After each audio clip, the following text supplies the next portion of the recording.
Menkes tidak cawe-cawe apapun di sini. Apalagi memberikan dukungan, bahkan menyediakan uang dan sebagainya. Saya kira itu berita hoax, itu tidak benar. Saya tahu beliau orang baik.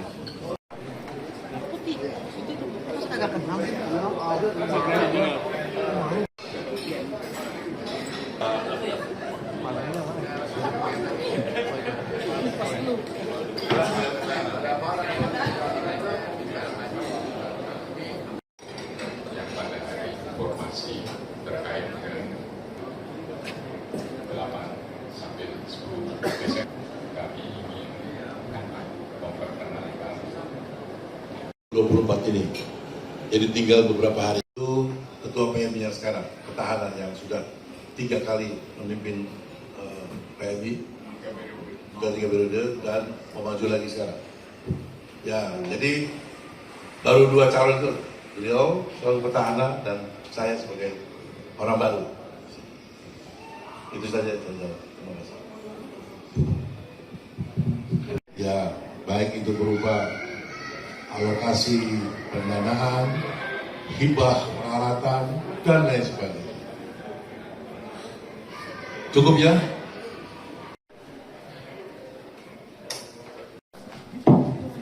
Bu, sini Bu.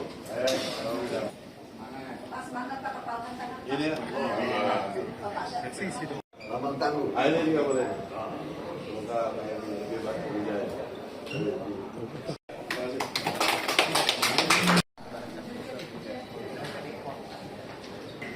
Pas kompetisi pes naik, jika masih menang,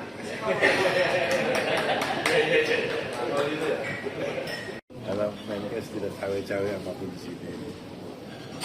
Apalagi memberikan dukungan, bahkan menyediakan uang dan sebagainya. Saya kira itu berita hoax, itu tidak benar.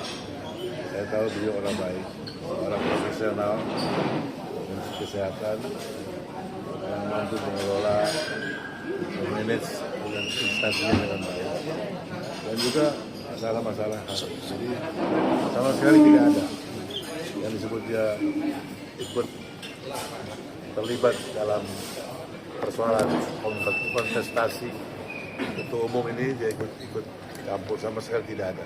Pak Menkes, Pak Budi Gunawan Sadikin. Jadi saya bantah kalau pernyataan itu.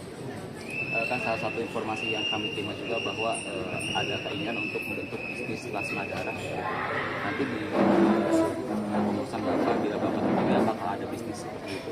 Ya, sepanjang itu dilakukan sesuai dengan aturan-aturan, baik yang ada aturan di dalam Palang Merah Indonesia maupun yang diatur oleh pemerintah melalui PP atau Permenkes atau undang-undang, ya wajib diikuti oleh yang bersangkutan, ya monggo saja.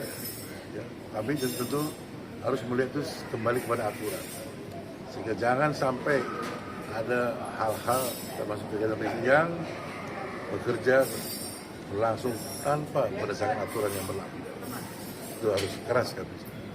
Tapi kami juga tidak boleh melarang kalau ada memang ada yang dengan teknologi baru melakukan usaha-usaha, monggo silakan.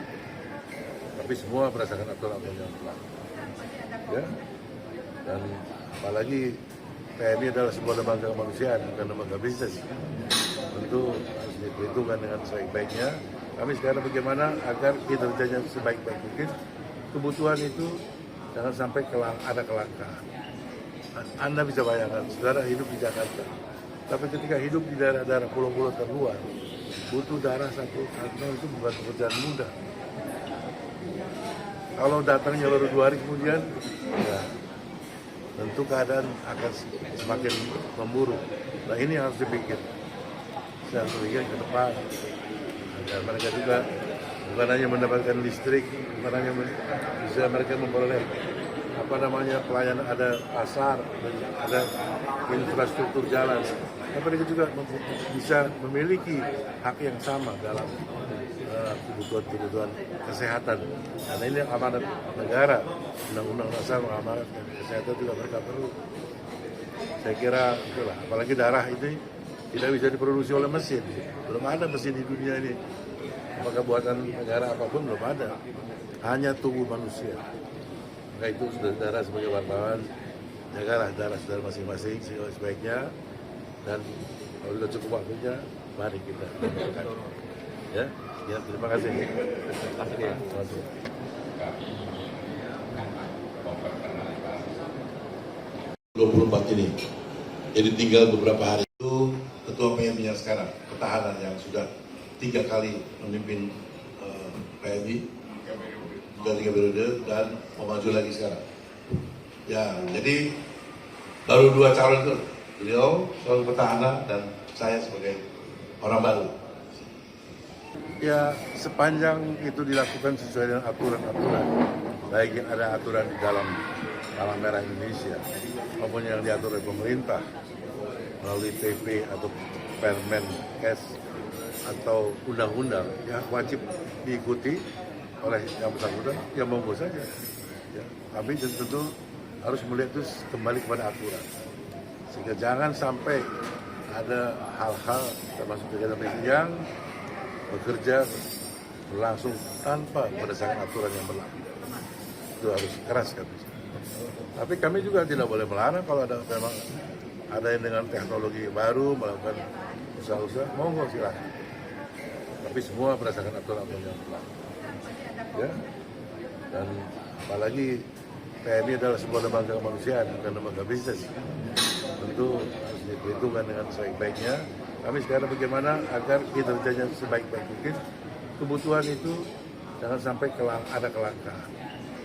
Anda bisa bayangkan, saudara hidup di Jakarta, tapi ketika hidup di daerah-daerah pulau-pulau terluar, butuh darah satu kantong itu bukan pekerjaan mudah. Kalau datangnya baru 2 hari kemudian, ya tentu keadaan akan semakin memburuk. Nah ini harus dipikir. Saya harus pikir ke depan. Agar mereka juga bukan hanya mendapatkan listrik, bukan hanya bisa mereka memperoleh pelayanan, ada pasar, ada infrastruktur jalan, tapi mereka juga bisa memiliki hak yang sama dalam kebutuhan kesehatan. Karena ini amanat negara, undang-undang dasar mengamanatkan kesehatan juga mereka perlu. Saya kira itulah, apalagi darah ini tidak bisa diproduksi oleh mesin. Belum ada mesin di dunia ini. Apakah buatan negara apapun belum ada. Hanya tubuh manusia. Maka itu saudara sebagai wartawan, jagalah darah saudara masing-masing sebaiknya. Dan kalau sudah cukup waktunya, mari kita lakukan. Ya, terima kasih. Terima kasih ya. Terima kasih.